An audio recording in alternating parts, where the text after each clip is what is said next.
ugly looking corn. Corn. The ugliest corn that you've ever seen. Really, really ugly corn. Ugly, ugly, ugly, ugly, ugly, ugly corn. Yeah. Corn. Ugly looking. Alright.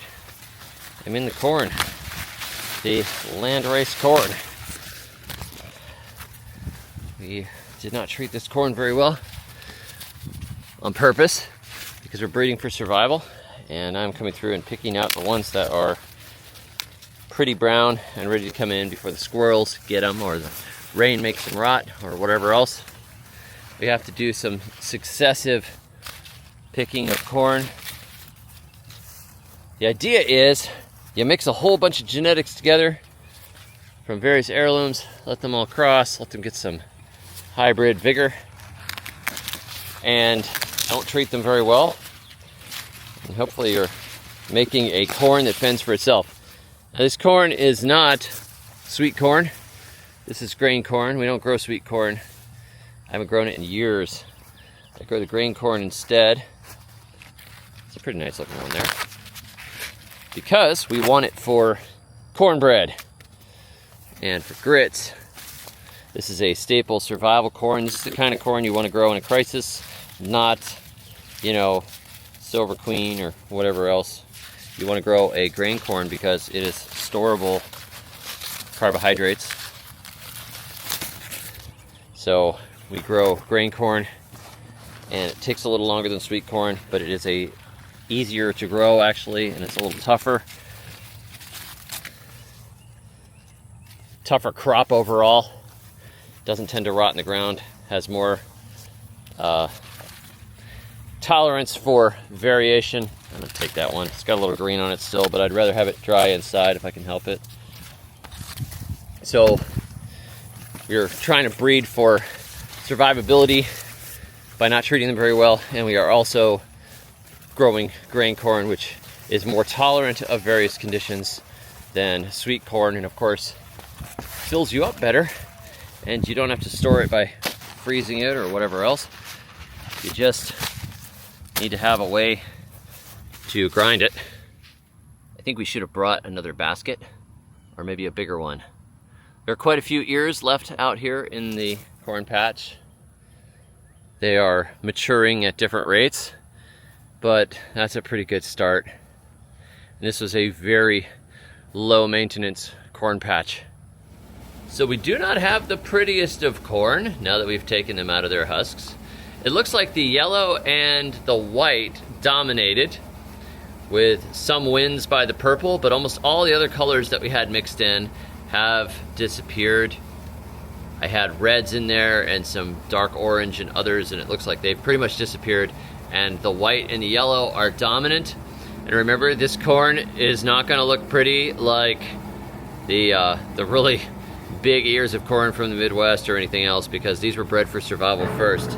They were barely fed at all, and this is what we got. It's a mess, but these should be keyed for survival in bad soil and still give yields. So is this a good idea? We mixed maybe 25 varieties of corn. We planted them for 3 years, and this is what we got. We're probably gonna get something like 50 pounds of corn out of 150 feet, 4 rows.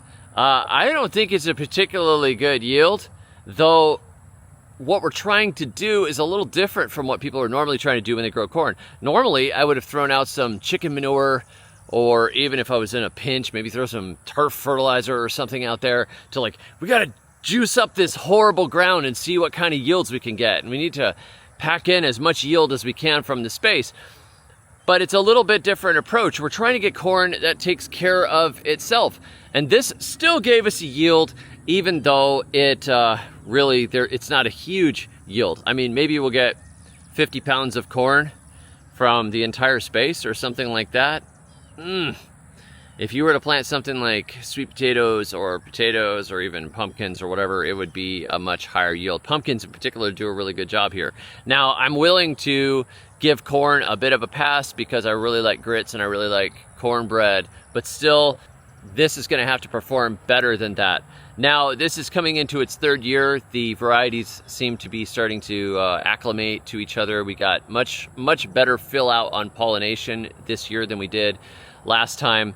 The time of fruiting seems to be leveling out a little bit because the varieties had extremely different maturity times the first few years, and they're starting to level out. So if we continue pushing this and planting more, or if we had naturally good soil instead of just tilling weeds under in a pasture area into poor acid soil, the yields would probably be a lot higher. But we did get yields. We did see what happens when we do this for 3 years with a whole bunch of different colors. It looks like it's white, yellow, and purple win. We've probably got another 20 or 30 pounds of corn out there in the field right now that is not ready to pick yet. So we'll see. Not super impressive, but it's a fun experiment. And some of our landrace gardening experiments have been really productive. Like the landrace daikons we did have been excellent. The landrace watermelons we've done have been excellent. And of course, we're trying to breed corn for survival. It definitely survived in bad soil. It definitely made a yield. But is it enough yield to justify? I don't know. And the varieties of corn that I've planted before, the heirlooms that I've planted here, they don't do all that hot either unless you really baby them and you really feed them and you irrigate them and everything else. So that's what we got. And I just wanted to report in and show you what we have. That's the corn.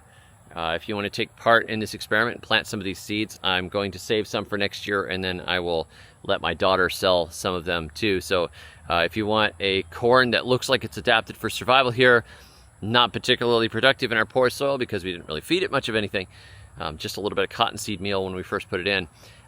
Well, you know, it's worth an experiment. If you want to try it, I will put a link below. If you don't want to try it, I completely understand. There's some Roundup Ready corn that grows way better than this. I've seen it growing all around me. Anyhow, catch you all later. Thanks for joining me. Be sure to check out our school group where we have a lot of exclusive content on creating food forests and growing lots of food in Florida and elsewhere. And until next time, may your thumbs always be green.